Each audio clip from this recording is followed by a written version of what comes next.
history is important. It's going to be very important for our school in the future in terms of what the future holds for St. Paul's.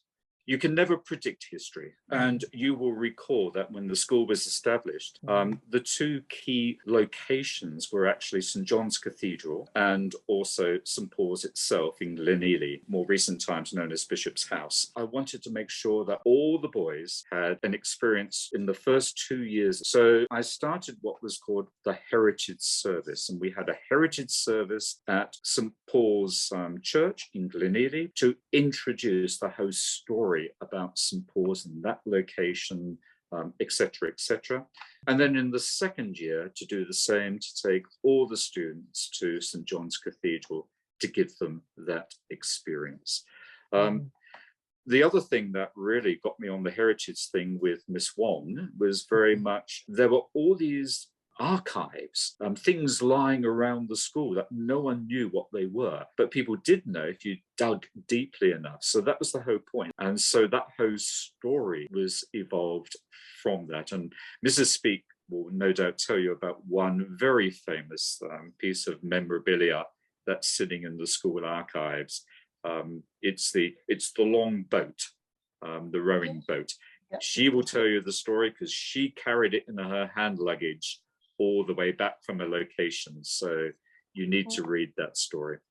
When I realized there was a link between St. Paul's College and St. Paul's Cathedral in London. So I contacted the Dean of the Cathedral at St. Paul's in London. We were given permission, much to the hard work of, well, Mr. Fu in particular, but we really did push hard.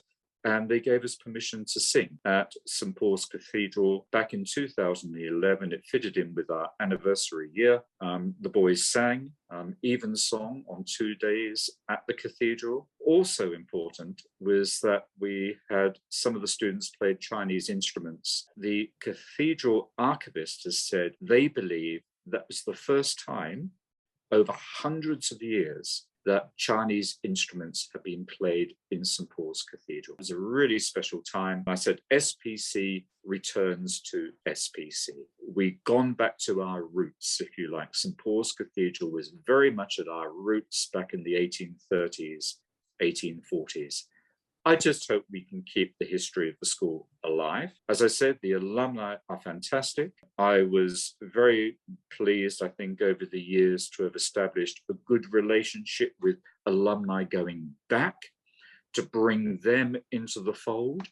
I established the College Foundation during those 8 years as a means for giving back to the school, and many of the groups over the years have been actively involved, in particular to the class of 66 and 67, sort of key alumni groups over the years, and long may that be, that continue.